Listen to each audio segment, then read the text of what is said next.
मंडळी, आंब्याच्या सीझनमध्ये आंब्याचे विविध पदार्थ आपण बनवत असतो. आंब्याचा केक, आंब्याचं पुडिंग, आंबा पोळी, आंबा वडी सुद्धा बरेच जण बनवतात. तर आज आपण आंब्यापासून मस्त सोप्या पद्धतीने आंब्याच्या वड्या बनवतोय.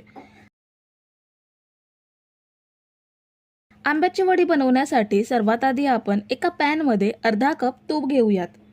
वाटीच्या प्रमाणामध्ये साहित्य घेणार असाल तर अर्धी वाटी तूप घ्या किंवा 2 वाटी रवा घेणार असाल तर 1 वाटी तूप घेऊ शकता. आता आपल्याला ह्यामध्ये 1 कप रवा घ्यायचा आहे. रवा आपल्याला हलक्या बदामी रंगात छान भाजून घ्यायचा आहे. मंद ते मध्यम आचेवरती रवा छान भाजून घेऊयात. हे बघा, रवा तुपात छान फुलत चाललाय. असाच आपण हा रवा छान भाजून घेऊयात. तर हे बघा, रव्याला हलका बदामी रंग आलाय. ह्यामध्ये 2 चमचे काजू बदामचे काप घेऊयात आणि 4 चमचे दूध पावडर घ्यायची आहे, म्हणजे आंब्याच्या वडीला छान दुधाळ स्वाद येईल. आता आपण हे फक्त अर्धा मिनिट रव्यासोबत तुपात परतून घेऊयात. ड्रायफ्रुट्स आणि दूध पावडर अर्धा मिनिट रव्यासोबत तुपात परतून घेतल्यानंतर पॅनमधून काढून घेऊयात. आता वडी बनवण्यासाठी पुन्हा पॅनमध्ये 1 कप साखर घेऊयात. साखरेचं प्रमाण आवडीनुसार कमी जास्त करू शकता.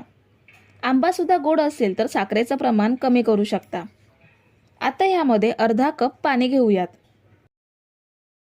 मीडियम टू हाय फ्लेमवरती साखर विरघळवून पाक तयार करून घ्यायचा आहे. तर हे बघा, साखरेच्या पाण्याला उकळी आली आहे, पण अजून आपल्याला हे उकळून घट्ट करून घ्यायचं आहे. तर आपण हे अजून 5 ते 7 मिनिटे उकळून घेतलंय. आपण पाक चेक करूयात. हे बघा, चमच्यावरून शेवटचे थेंब पडताना हलकी तार तयार होते. हाताने सुद्धा चेक करून बघूयात. हे बघा, हलकी तार तयार होते. आता आपण ह्यामध्ये अर्धा चमचा वेलची पावडर घेऊयात आणि पाकामध्ये मिक्स करून घेऊयात. पुन्हा यामध्ये आपल्याला आंब्याचा रस घ्यायचा आहे. मी इथे 1 आंब्याचा रस काढून घेतलाय. मिक्सर शिवाय आंब्याचा रस सोप्या पद्धतीने कसा काढावा हे मी आधीच्या व्हिडिओमध्ये दाखवलेलं आहे. आंब्याचा रस मिसळून घेतल्यावर ह्यामध्ये रवा ॲड करूयात आणि पाण्यामध्ये छान मिक्स करून घेऊयात. आता आपल्याला हा रवा असाच ढवळत घट्ट करून घ्यायचा आहे. तुम्ही जर इथेपर्यंत रेसिपी बघताय तर तुम्हाला एक विनंती आहे की व्हिडिओला एक लाईक जरूर करा. तर हे बघा, रवा एवढा घट्ट झाला की आपल्याला गॅस बंद करून एका प्लेटमध्ये काढून घ्यायचा आहे. इथे मी प्लेटला तूप लावून घेतलंय.